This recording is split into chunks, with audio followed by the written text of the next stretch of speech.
Alam mo ba mga beshi, kung bakit napakahalaga ng privacy sa isang relasyon?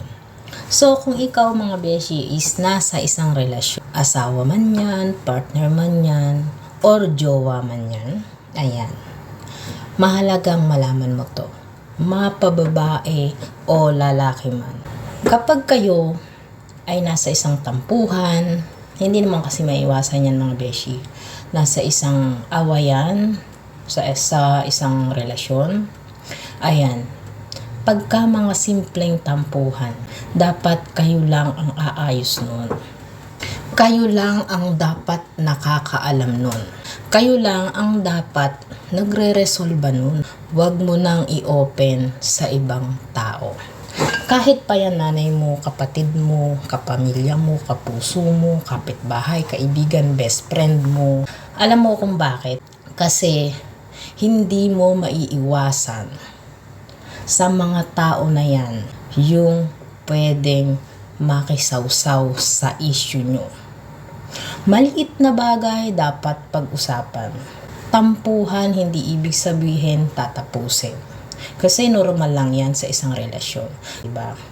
Kaya may tampuhan, nagkakaalamanan kayo ng pag-uugali ng bawat isa, na dapat kayo ang re-resolve nun. Hindi mo dapat kakatampo lang, chinismis mo na sa kaanak mo, sinabi mo na sa kapatid mo, sinabi mo na sa nanay mo, sinabi mo na sa kapitbahay. Ano ang ending nun? May makikisawsaw, may magbibigay ng saloobin, may magbibigay ng negative, no? Na saloobin doon sa asawa, partner, or jowa mo. Para din kasing respeto yan. Respeto mo yun sa karelasyon mo. No?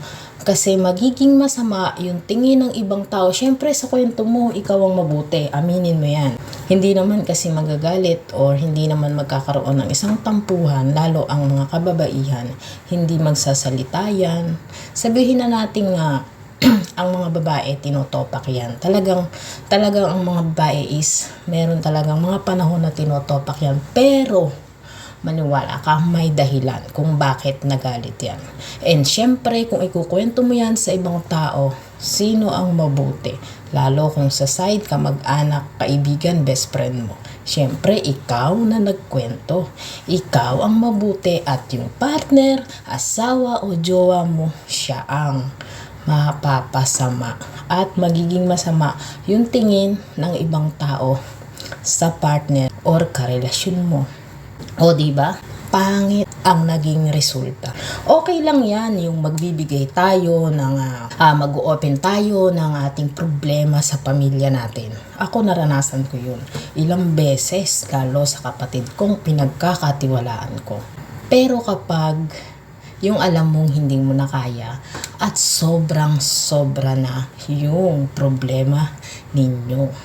Pero kung mga simpleng tampuhan, bakit mo i-open sa iba? Kung nagloko na yan, kung nahuli mo ng may iba yan, ayan, kung nahuli mo ng bababae, ng lalaki, i-open mo sa pamilya mo kasi pamilya mo yung unang tutulong sa'yo kahit ano man ang mangyari. Madalang yung pamilyang hindi magkikare sa'yo. Kahit ano pa man ang issue nyo ng pamilya mo, sila pa rin yung unang masasaktan para sa'yo.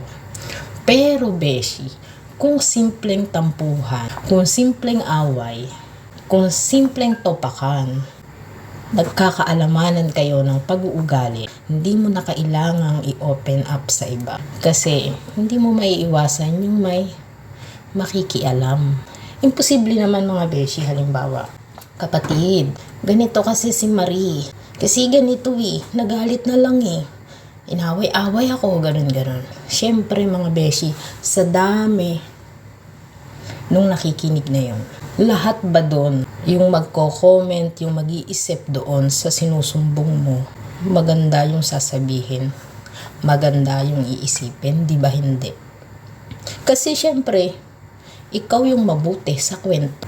Alangan naman, ikaw na yung nagkwento, papasamain mo pa na ikaw yung may kasalanan. Walang ganun. Pero kung nire-respeto mo yung partner mo, karelasyon mo, jowa, asawa mo, swerte. hindi mo gagawin yun.